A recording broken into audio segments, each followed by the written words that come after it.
kenapa Kiai Imaduddin Utsman itu ketika masih di FPI sama sekali tidak mempersoalkan ceramah daripada Habib Rizik Syihab, kemudian ceramah daripada Habib Bahar bin Smith. Ini adalah pertanyaan yang harusnya kita tanyakan juga kepada beliau. Lalu setelah beliau keluar daripada FPI, justru beliau malah menentang keras Habib Rizik Syihab, justru beliau malah menentang daripada Habib Bahar bin Ali bin Smith. Assalamualaikum warahmatullahi wabarakatuh. Alhamdulillah wassalatu wassalamu ala rasulillah Sayyidina Muhammad ibn Abdullah wa ala alihi wa sahbihi wa man walah. La haula wa la quwata illa billah. Rabbi israh li sadri wa yassir li amri wahlul 'uqdatam min lisani yafqahu qawli.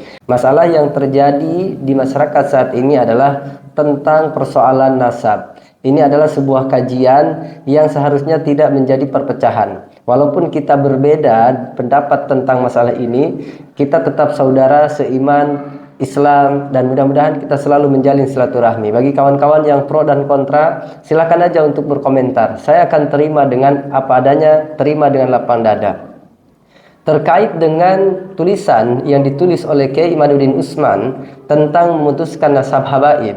Sebelum kita lanjutkan, kita melihat latar belakang Kiai Imaduddin Utsman ini. Bahwa Kiai Imaduddin Utsman ini menyusun satu buku atau satu kitab dilatar belakangi atas melihat sebagian habaib yang ceramah dengan tipikal yang keras. Yakni yang dia maksudkan adalah Habib Rizik bin Husain bin Syihab, kemudian Al-Habib Bahar bin Ali bin Smith. Perlu kita ketahui kawan-kawan semua bahwa ceramah daripada Habib Rizik, kemudian ceramah Habib Bahar bin Smith memang tipikalnya keras sudah dari dulu. Bahkan pada saat Kiai Imaduddin Utsman ini semenjak dia masuk di FPI. Cuman pertanyaannya adalah kenapa Kiai Imaduddin Utsman itu ketika masih di FPI sama sekali tidak mempersoalkan ceramah daripada Habib Rizik Syihab, kemudian ceramah daripada Habib Bahar bin Smith. Ini adalah pertanyaan yang harusnya kita tanyakan juga kepada beliau. Lalu setelah beliau keluar daripada FPI, justru beliau malah menentang keras Habib Rizik Syihab, justru beliau malah menentang daripada Habib Bahar bin Ali bin Smith. Saya melihat di sini bahwa Kiai Imaduddin Utsman ini termasuk daripada salah satu ulama yang pelin-pelan. Kurang lebih dulu dia mendukung daripada ceramah Habib Rizik bin Husain bin Syihab, lalu kemudian sekarang ia malah menentang bahkan memutuskan nasab daripada Al-Habib Rizik bin Husain bin Syihab, begitu pula para habaib yang lain. Cuman titik persoalannya ini entah kesalahan atau apa daripada Kiai Imaduddin Utsman ini, ia membuat satu kitab yang memutuskan seluruh nasab habaib dari jalur Ba'alawi. Pernyataan ini tidak hanya ditujukan kepada satu habaib atau dua habaib, melainkan tulisan ini ditujukan kepada seluruh habaib-habaib dari kalangan Ba'alawi. Lalu kemudian kalau kita flashback ke belakang bahwa Kiai Imaduddin Utsman ini pernah mencalonkan sebagai Bupati Tangerang.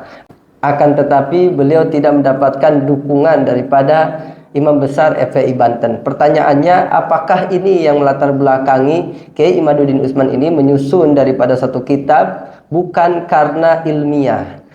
Kawan-kawan semua, jika ilmiah, saya rasa Kiai Imaduddin Utsman itu tidak akan menolak siapapun yang ingin berdebat dengan beliau. Justru ketika beliau ditantang untuk berdebat, malah beliau itu tidak melayani, akan tetapi hanya berdebat pengennya lewat tulisan dibalas dengan tulisan.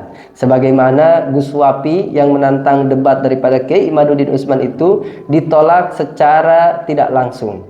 Artinya kawan-kawan semua, kalau demikian berarti yang dibuat, yang dikarang oleh Kiai Imaduddin Utsman itu bukanlah ilmiah.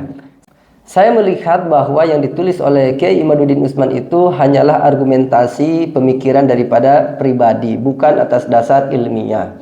Oleh karenanya juga saya melihat di dalam salah satu kitabnya tentang nasab yang ditulis oleh Kiai Imaduddin Utsman, metode penelitian tentang nasab itu diantaranya adalah kitab-kitab yang sejaman atau kitab-kitab primer.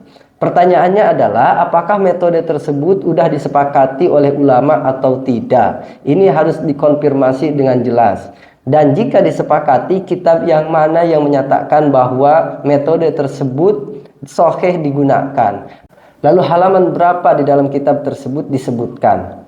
Kawan-kawan semua yang dirahmati oleh Allah Subhanahu wa Ta'ala, terlepas daripada gonjang-ganjing nasab habaib itu, saya pribadi termasuk salah satu orang yang meyakini bahwa Habaib itu adalah zuriyah baginda Nabi Muhammad SAW yang bersambung nasabnya kepada Rasulullah SAW. Dari mana ini saya dapati? Daripada guru kami yang menyampaikan itu semua. Saya merupakan salah satu orang yang menolak tentang pendapat daripada Kiai Imaduddin Utsman yang memutuskan nasab habaib. Kawan-kawan semua, bagi kita orang yang awam yang tidak mengerti tentang ilmu nasab, tidak mengerti tentang keilmuan terhadap itu, yang lebih aman bagi kita semua adalah kita tidak memutuskan nasab habaib. Dan artinya kita tidak menentang nasab habaib. Kenapa? Karena seandainya kalau kita menentang nasab habaib, jikalau dalam tanda kutip pertentangan itu ternyata benar, oke, sahih bisa diakui. Lalu seandainya jika salah, maka kita akan dituntut untuk mempertanggungjawabkan itu semua. Karena masalah ini adalah sifatnya bukan qat'i, bukan pasti, akan tetapi sangkaan saja.